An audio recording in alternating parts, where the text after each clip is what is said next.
Well, hello, friends. Mark Holmes here, and as always, I want to thank you all for watching, commenting, subscribing, and being part of the Joe Boo Sports Report. Without you guys, this literally does not work. Well, it's election day. Hope you voted, made your voice part of the great American experience. I just hope for one thing. Regardless who wins, I hope that we can get back to being America. That we can get back to a country that's focusing in on working for everybody. That's all I hope for. I pray for that. I'm tired of seeing the news and seeing us at each other's throat. I'm tired of the yelling and the screaming and everything else. I'm tired of the hate, the divisiveness. Listen, it's us together. We succeed together, we fail together, but we are all Americans. We may not always agree, but we ain't got to fight about it. One thing we can agree on right now is the Dallas Cowboys. Well, we suck. There ain't no doubt about it. We're beat up, we're broke down, we are defeated, and we are in a bad way. For us to be a 13.5-point underdog at home against the Steelers, it's a disgrace. There's no other way to quantify it. You know, people come in and they tell me the Cowboys suck. It's like, okay, yeah, and? You want me to say, oh, no, man, we're the best team in football, we're headed to the Super Bowl? I'm not going to lie and say that. We're bad.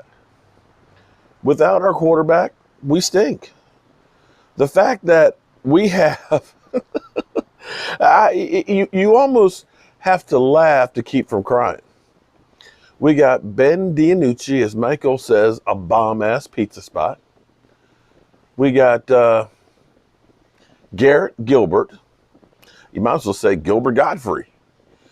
And we got Cooper Rush, or some people would say Pooper Rush. And I kid because I'm just joking, okay? I'm not trying to belittle these guys. The fact that you made it to the NFL puts you at the top, like 1% of all football players in the world. It's a hell of an achievement. I wish I could say that, you know what, I was a bomb quarterback in the NFL that played for the Dallas Cowboys. I wish I could say that. So you got nothing to be, to feel bad about. You guys are professionals. Y'all getting paid to do that job. Hats off to you. Now, are you the absolute positive cream of the crop? Well, no. No. There's very few that are the cream of the crop that are game changers. And unfortunately, we've lost too many of them. I can't believe that literally. Here's what I'm thinking here. Mike McCarthy, Mr. Double Secret Probation. Remember the blue and white scrimmage that we all got hyped up for? I'll never forget being out here listening. My man Bosh Lombardi, he had a pre-game live stream. And he was like, yo, okay, we're going to end the stream here. I'm going to come back after the game and we'll break down film of some of the plays that happened. We were all pumped up and excited, said, yeah, we're going to see these guys. But Mike McCarthy wouldn't allow a single play for the cameras to be a wide shot at all. He didn't put numbers on the guy. He kept it a secret because he thought that would give him a competitive advantage. And I think what we're seeing right now is they're trying to confuse the Steelers is it Ben DiNucci? Is it Garrett Gilbert? Is it Cooper Rush? I feel like this is whack-a-mole. You know whack-a-mole, right? Whack-a-mole? You go to the pizza place, the bomb-ass pizza place, and they have the arcade games, and you got the mole that pops up, and you got to hit him with the hammer. One pops up here, one pops up here. Boom, boom, boom, boom, boom, boom. So I think Mike McCarthy is trying to play whack-a-mole with the quarterbacks. So that way the Steelers are confused at which guy to prepare for. Right? I'm curious. I'm really curious to see if and how they prepare for this game. Make no mistake about it. Andy Dalton doesn't have as much as Dak Prescott. He was a step down. Ben DiNucci, being a rookie, eyes wide open, no training camp and OTAs, literally was a step down from Andy Dalton. We know that. But the coaching staff, I don't think, did him any favors because they instead of saying, let's do things that you normally do, let's do things that you've practiced, as a practice squad player, that you've done in practice. Instead of doing those things that you at least have some skill in, we went through this whole thing of, let's do trickery. Trickery works once in a while when people weren't expecting it. But it seemed like it was like every 3 plays we were trying to do something a trick play. To the point where the Eagles knew, listen, just get upfield. Just get upfield is all we got to do. Do it like a pass rush, because if you get penetration, either Ben DiNucci is going to get sacked, or they're going to try some trickery stuff in the backfield, and you're going to have penetration to be able to blow it up. And it made it easy for the Eagles to stop that. That I put on coaching. You didn't help your young player. You basically said, we got no faith in you. We're playing whack-a-mole.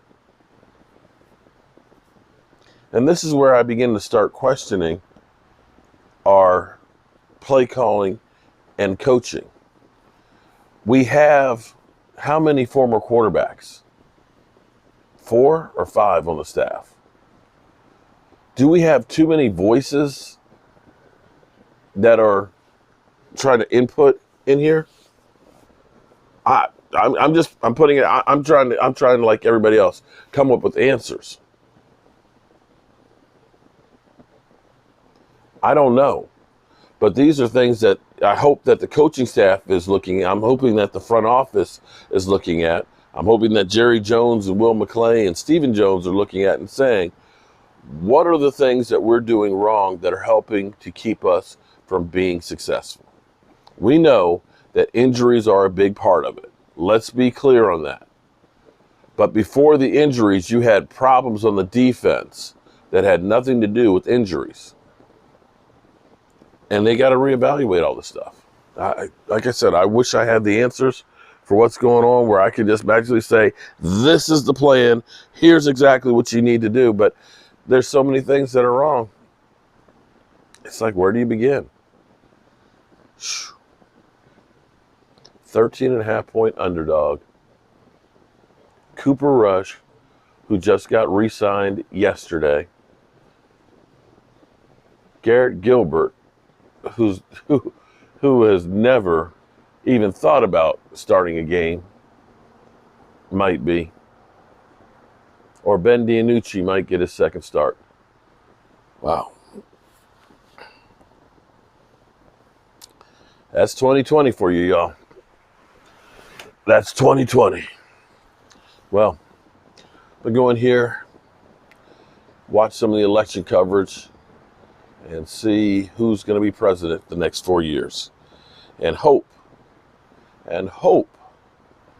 that whoever it is gets us out of this deep kimchi that we're in.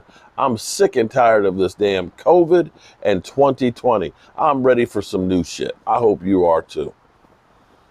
Remember, try and be nicer to everybody. I'll see you guys in the morning.